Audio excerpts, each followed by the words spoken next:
Just as your state of alpha and theta become activated when you experience a Kundalini awakening, spiritual awakening, heightened states of meditation, or when you're able to access your subconscious, especially on a full stomach.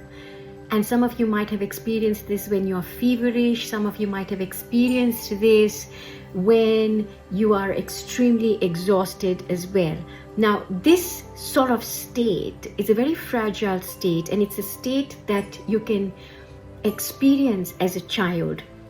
Generally, from about the age of 0 to 2, a child is generally in their delta state, an infant, and this is why they will want to sleep more. They have more trouble staying awake than not. And I know a lot of you parents out there might even disagree with this, because you'll say, well, no, my child keeps waking up, and that's a completely different story. Perhaps they have other issues, but generally what they really want to be doing is to be sleeping a lot more. After around 2, when the child starts to walk and they're learning so many different things as a toddler, the toddler then is in their theta state. So a theta state is a little bit higher or a little bit more awake than the delta state. And they spend a lot of time in this state, so they'll still need their 1 or 2 naps a day. And if you notice, your naps will generally be decreasing as the baby gets into toddlerhood, into childhood. This need for naps will get down, and then this coincides with them going into education or going into other things, being able to stay awake for a lot of the time, and then eventually working or doing whatever it is that we do as adults. Up to around the age of 6, there will be an overlap between theta and alpha. Now, in theta, you're almost very hypnotic and in a very hypnotic trance, so that everything that is happening, you are almost sleepwalking through your wakeful life. So everything that the child is absorbing is through perception rather than actually you teaching the child anything, which is why they always say, don't tell the child what to do, or they're not going to learn like that. They're going to learn by absorbing. And this is why we say that children are highly absorbent. Their minds are highly absorbent. And some of you are aware with the work of Maria Montessori. She wrote a wonderful book called Absorbent Minds. And then you have the alpha state. So the alpha state is a state that a lot of you will be aware of and will have already experienced. Now, this is when you have your spiritual awakening. You go through meditation, for example, or you could have a really deep trance-like experience, meditation. Even when you go through a spiritual awakening, for some of you, you might be experiencing these altered states of consciousness. Now, in these states, generally, you will be dipping into your alpha and a little bit of your theta states. So alpha is a little bit more awake than theta, and then after alpha we have the beta state. Now the beta wave, the frequency, the brain wave, this is where we are focused, concentrating on our work, right? And this is when our cognitive function is a lot more active, and in a way you almost fall asleep to those other states. But you're always experiencing the other states, but we are not so aware of it. Yeah, so they've gone to almost sleep, but they're not really asleep. Now, during a spiritual awakening, yes, you're going to go into these states. If you are trying to manifest something and you've gone onto these courses, or you're doing this yoga and you've learned about the law of attractions, you realize, oh, hang on, I can't attract what I want, but I'll always attract what I am. And then you go through inner child healing, and you do all sorts of healing, which is you then returning to wholeness. Now, as you do this, a lot of the times you'll almost have to go through this state that can be compared to being in a hypnotic state where you are what? Highly suggestible. So you can be suggested to. So children are like that. And when we go through our spiritual awakening, we become like that too. Our brain becomes a sponge again. So we're able to absorb a lot more, which is why a lot of us will not want to watch things that are violent. We want to stay away from human drama. We want to stay away from all of those things that most children will also want to stay away from. So you're more wanting to be connected with something very, very calm and soothing and bland, especially when you're in these very, very fragile states. Now imagine being in these states or dipping in and out of them, but not voluntarily, involuntarily, or simply being in those states like children. They're very fragile, aren't they? So you too, when you're not aware and you're not deliberately dipping in and out of these states, you too almost become like a fragile walking, talking baby. Yeah, you become highly absorbent, which is why some of you will relate to being empaths or highly sensitive, and you'll sort of come back feeling overwhelmed and fatigued and exhausted, having been exposed to just even a walk. A simple walk can do it. A simple walk, not necessarily, so not a walk where there's nobody, but just a walk where there'll be a lot of other people, or it could be a walk where there's nobody, but there've been people who've been there before or things that have happened there before. And that place will hold a certain energetic frequency. It'll hold that energy there, and you will be able to tune into it even if you don't want to, because you're highly absorbent. This is where, when we say you are what you attract, it sort of falls short here, because when you're in these alpha states, because you're highly absorbent, it is not because that is what you are and you've attracted something into your life and therefore you're absorbing it. There is a slight overlap, but this is different from when you are engaging with something. Then very, very subtle, fine difference, folks.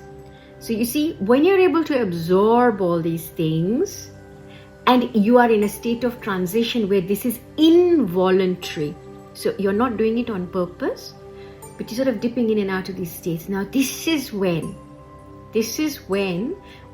you may need to stick to your safeties, your whatever makes you feel safe, to stick to whatever makes you feel okay.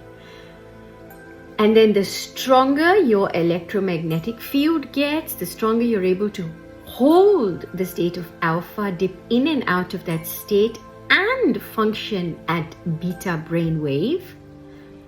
Then you can dip in and out of these places because you will have strengthened your electromagnetic field. So you're not going to be absorbing so much more. In fact, you're going to be it's going to be refracted. It will not come back into you, but it'll just simply go away. Yeah, and this comes with time, and this is why eventually you will then, what we say, you become a temple, or you become a place of worship yourself. Yeah, so many of you see, there used to be a tradition in India, and in fact I think it still is. Well, it still is because I've experienced this myself. Is when people left their homes to go to these sacred sites or pilgrimages, they would go and they would, have their darshan or pay their obeisances, and they would then return home. Now, when they would return home, as they set foot in that home, the rest of the family would all come and touch the feet of that person. The feet are the conduit through which they have absorbed the earth, Mother Earth's vibration from where they stepped into these places. So then we touch the feet, and that's how we then experience us too, that vibration, that we connect with it. Now on that point, slightly digressing, there is a certain, not a belief, but actually it is something that does happen, that there is a way that people were able to, in fact, there were certain gurus or certain teachers who always advised against letting people touch your feet.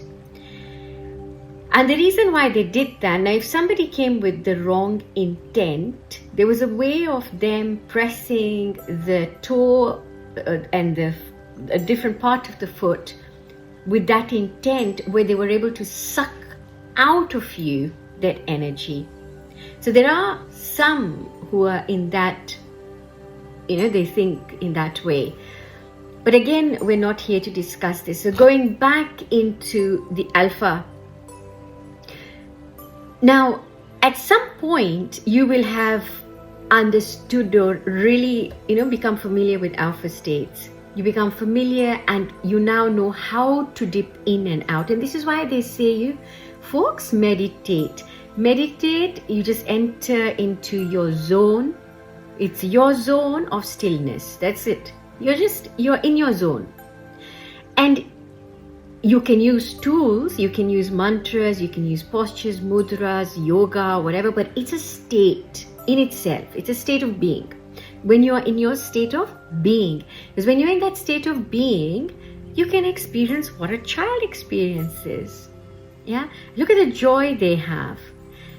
They bounce with life from one to the other. I mean, they're not worried about anything, but we mar the innocence eventually by getting them contained within our own expectations of what they should do, which sometimes are resultant from society and belief systems around us. And so slowly they come out of the alpha state, or because they're in those alpha states and they're highly absorbent, they will then be absorbing all the crap. Yeah, I don't have any better word for it, but they'll be absorbing all that is showing them something else, whether they want to or not, because at that age they're not going to be able to control what they can absorb and what they can't. So they're absorbing it. So whatever is happening in their environment, they're absorbing it, right? So this is where epigenetics comes in as well. So, your environment has to be ripe for particular genes to be able to behave in a certain way. Without the right climate for them, then so many of them just lay dormant. So even if there was something in you that was a genetic disposition, it's likely to remain dormant unless it was activated, which is why people sort of change as well. So this child, once they've sort of entered beta, gone to school, and gone through, and then they sort of get older and older and older. Now you may be one of these children. I was, right? So many of us still are, where whatever you have absorbed, you have your spiritual awakening, you got your Kundalini awakening, you're healing and healing and healing, yet there are things in you that you're simply unable to access. Unable to access.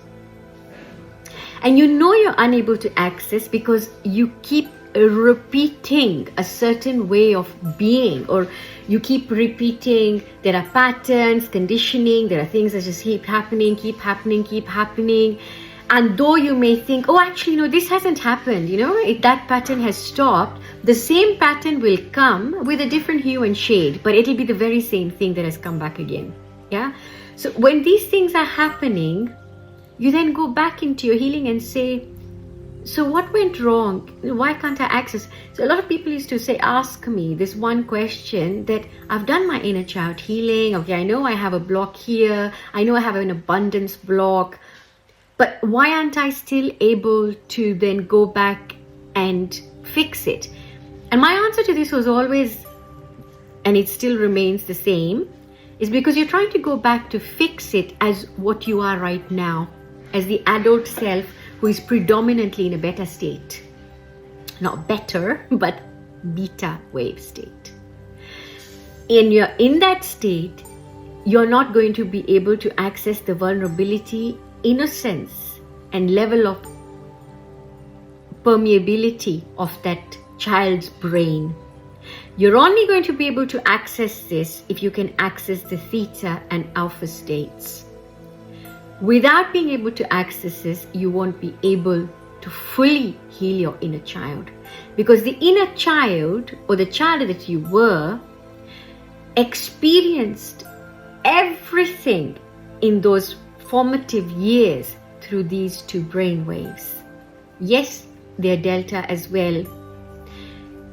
And it is in that delta state, and in fact right from in the womb, when they're in the delta state, that they're learning through this absorption. This is why they say that we try to say, when a woman is pregnant, we call her Garbhavati. In that state, she must be nurtured, taken care of. Yeah. I remember my mother used to say to me, look at pictures of, babies that are happy and do happy things, stay in a good mood, eat good food, and try not to get stressed or be unhappy, because everything is absorbed by the fetus because of their delta waves. So those brain waves of ours are very, very important. So when you feel that my inner child is still not regulating, go deeper into these states, try to access this.